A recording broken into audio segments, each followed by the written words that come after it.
जय माता दी दोस्तों। आज के इस वीडियो में जानेंगे भूत प्रेत को नष्ट करने वाला एक चमत्कारी पौधा के पत्ती।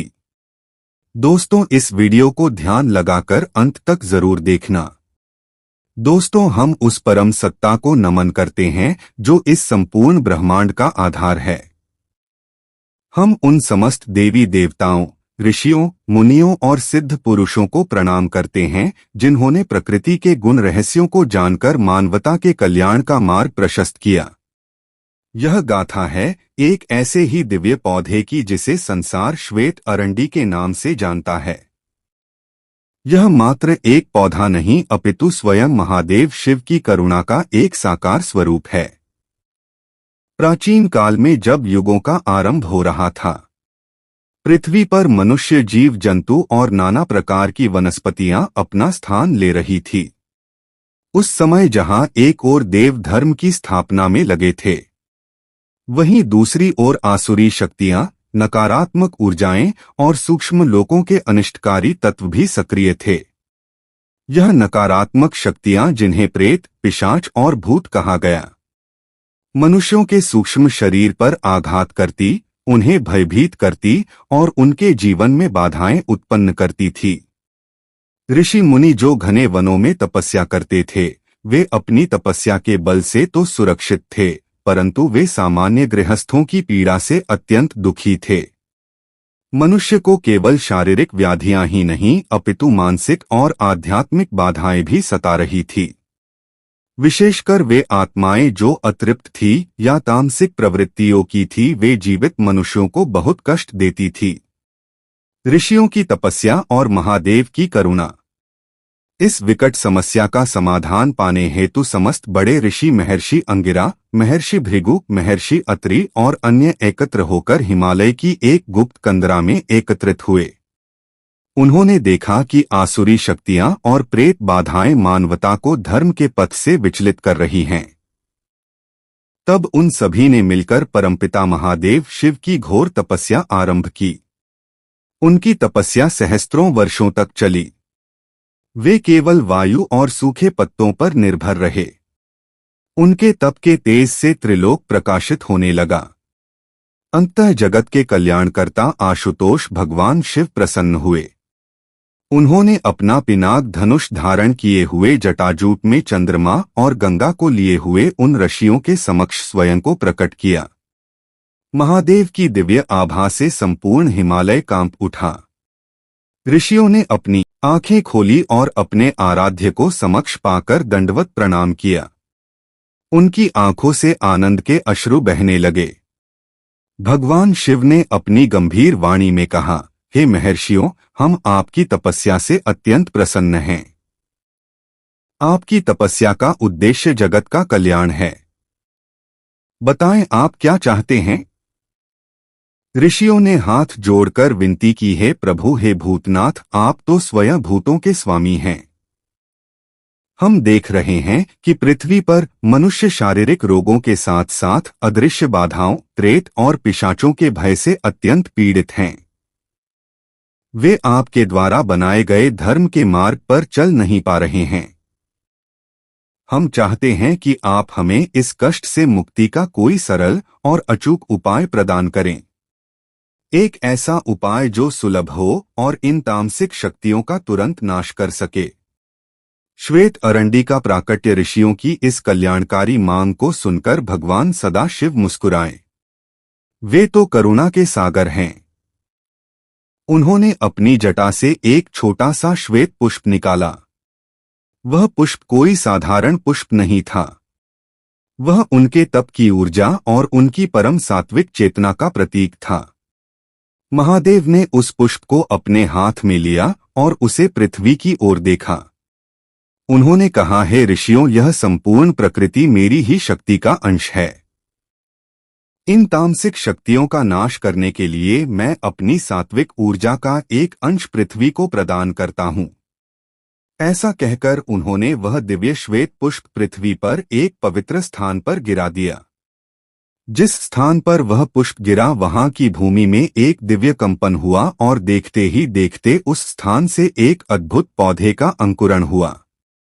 यह पौधा अन्य सभी पौधों से भिन्न था। इसका तना, इसकी शाखाएं और इसके पत्ते सभी में एक दिव्य श्वेत आभा थी। इसके पत्ते बड़े बड़े और सुंदर थे। कुछ ही क्षणों में यह एक पूर्ण पौधे के रूप में विकसित हो गया। दोस्तों, आगे की जानकारी जानेंगे उससे पहले आपसे निवेदन है, आप हमारे वीडियो को भारत के किस राज्य से देख रहे हैं? आपके गांव और जिला क्या है?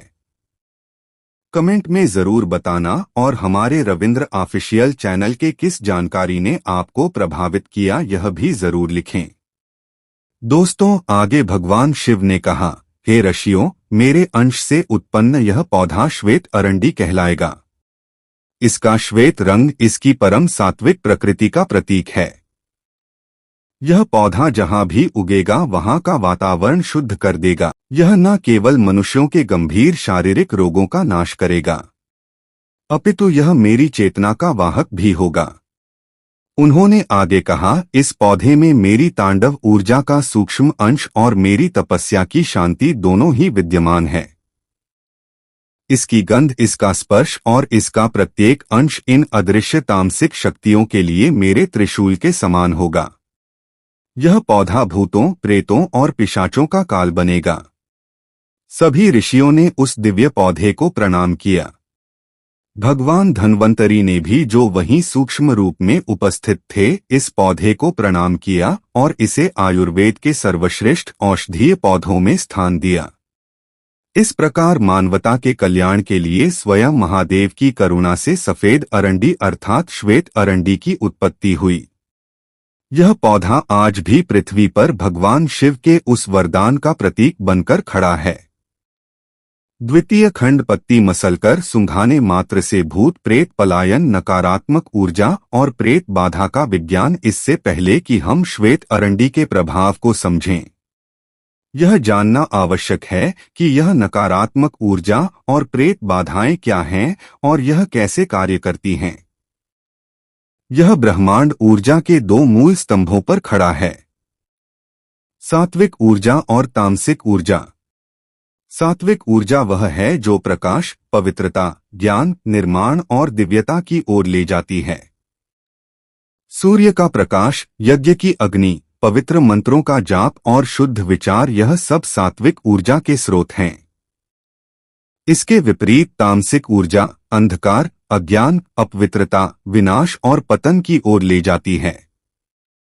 क्रोध, भय, लोभ, वासना और मृत्यु के पश्चात अतृप्त रह गई इच्छाएं, यह सब तामसिक ऊर्जा को जन्म देती हैं। भूत, प्रेत, पिशाच और अन्य ऐसी नकारात्मक शक्तियां इसी तामसिक ऊर्जा के घनीभूत रूप हैं। वे अपना स्वयं का कोई प्रकाश नहीं रखती, इसलिए वे जीवित मनुष्यों के प्रकाश अर्थात उनकी प्राण ऊर्जा को सोखकर जीवित रहती हैं। उनका सूक्ष्म शरीर अपवित्र और भारी होता है। वे ऐसे मनुष्यों को सरलता से अपना शिकार बनाती हैं जिनका आभामंडल अर्थात उनके शरीर के चारों ओर का ऊर्जा कवच कमजोर होता है। जो व्यक्ति भयभीत रहता है, अपवित्र आचरण करता है या मानसिक रूप से दुर्बल होता है, उस पर यह शक्तियां तुरंत हावी हो जाती हैं। यह शक्तियां मनुष्य के सूक्ष्म शरीर से चिपक जाती हैं और उसकी बुद्धि को भ्रमित कर देती हैं। वे उसके मन में नकारात्मक विचार डालती हैं, उसे डराती हैं और उसके शरीर में रोग उत्पन्न करती हैं। श्वेत अरंड का दिव्य प्रभाव। अब हम श्वेत अरंडी की दिव्यता पर आते हैं। जैसा कि उत्पत्ति कथा में बताया गया है, यह पौधा स्वयं महादेव शिव के सात्विक अंश से जन्मा है। यह पौधा पृथ्वी पर सात्विकता का एक शक्तिशाली स्तंभ है। एक सात्विकता का भंडार श्वेत अरंडी का प्रत्येक अणु परम सात्विक ऊर्जा से भरा हुआ है। यह निरंतर अपने आसपास के वातावरण से नकारात्मकता को सोखता है और उसे शुद्ध करता है। दो, शिव ऊर्जा का तेज। इसमें भगवान शिव के तीसरे नेत्र का सूक्ष्म तेज अर्थात अग्नि तत्व भी है। यह तेज ही विनाश का प्रतीक है जो अज्ञान और अंधकार का नाश करता है। तीन शुद्ध गंध। इस पौधे की जो गंध है वह मात्र एक भौतिक गंध नहीं है, यह इसकी दिव्य सात्विक ऊर्जा की अभिव्यक्ति है। यह वह गंध है जिसमें शिव का आशीर्वाद समाया हुआ है। गंध मात्र से पलायन का रहस्य। जब किसी प्रेत बाधित व्यक्ति के समक्ष श्वेत अरंडी की पत्ती को मसला जाता है तो एक बहुत तीव्र आध्यात्मिक क्रिया होती है। एक ऊर्जा का विस्फोट। पत्ती को मसलने की क्रिया उस पत्ती में संचित दिव्य सात्विक ऊर्जा को तुरंत मुक्त कर देती है। यह ऊर्जा एक विस्फोट के समान उस वातावरण में फैल जाती है, विशेषकर उसकी गंध के माध्यम से दो तामसिक ऊर्जा पर प्रहार। जैसे ही यह तीव्र सात्विक गंध उस प्रेत बाधा अर्थात तामसिक ऊर्जा के संपर्क में आती है, वह उस पर एक प्रहार करती है। यह ठीक वैसा ही है जैसे घने अंधकार में अचानक सूर्य का उदय हो जाए या उबलते हुए तेल में पानी की बूंद डाल दी जाए। तीन असहनीय पीड़ा। तामसिक शक्तियां अंधकार में रहने की आदी होती हैं। श्वेत अरंडी की यह दिव्य सात्विक और तेज पूर्ण गंध उनके सूक्ष्म शरीर को जलाने लगती है। उन्हें असहनीय पीड़ा होती है। यह गंध उनके लिए किसी साधारण गंध जैसी नहीं बल्कि हजारों बिच्छुओं के डंक या पिघले हुए शीशे के समान कष्टदायी होती है। 4. भ्रम का नाश। यह शक्तियां मनुष्य की बुद्धि पर भ्रम का जाल डालकर रखती हैं। श्वेत अरंडी की गंध जो शिव चेतना से युक्त है उस भ्रम के जाल को छिन्न भिन्न कर देती है। उस प्रेत को अपना वास्तविक तामसिक स्वरूप दिखने लगता है और वह भयभीत हो जाता है। 5. बंधन का कटना। यह गंध एक दिव्य खड्ग या तलवार की भांति कार्य करती है। यह उस सूक्ष्म बंधन को काट देती है जिसके द्वारा वह प्रेत उस मनुष्य के सूक्ष्म शरीर से जुड़ा होता है।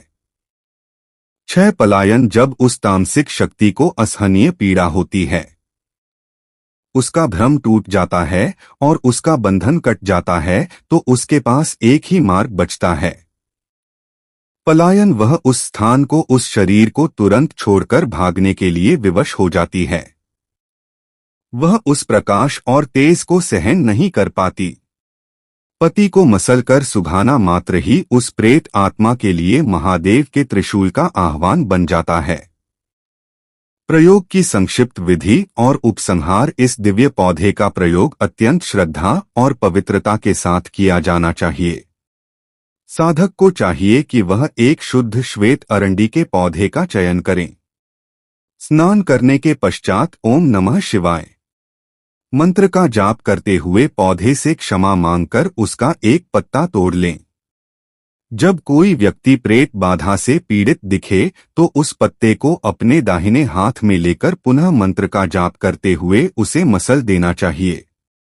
मसलते ही जो तीव्र गंध निकले उसे तुरंत उस पीड़ित व्यक्ति को सुघाना चाहिए। जैसे ही वह गंध उस व्यक्ति की श्वास के माध्यम से उसके भीतर जाएगी, वह अपना कार्य आरंभ कर देगी। वह तामसिक शक्ति जो उस व्यक्ति को कष्ट दे रही थी, चित्कार करके या तो तुरंत प्रकट हो जाएगी या उस शरीर को छोड़कर सदा के लिए पलायन कर जाएगी। यह श्वेत अरंडी का पौधा कोई साधारण वनस्पति नहीं है। यह पृथ्वी पर शिव का एक जागृत स्वरूप है जो हमें यह स्मरण दिलाता है कि कितना भी घना अंधकार क्यों न हो, सात्विकता का एक छोटा सा अंश भी उसे मिटाने के लिए पर्याप्त है। यह पौधा शारीरिक स्वास्थ्य के लिए एक वरदान है और आध्यात्मिक सुरक्षा के लिए एक अभेद्य कवच है। ओम शांति। दोस्तों, यह थे आज के महत्वपूर्ण ज्ञानवर्धक जानकारी। कृपया इस जानकारी को अपने तक सीमित न रखकर इसे आगे शेयर कर लोगों की मदद जरूर करें। यह जानकारी लाखों लोगों को नकारात्मक शक्ति के काले घेरे से बचाएगा। ओम नमः शिवाय। जय माता दी।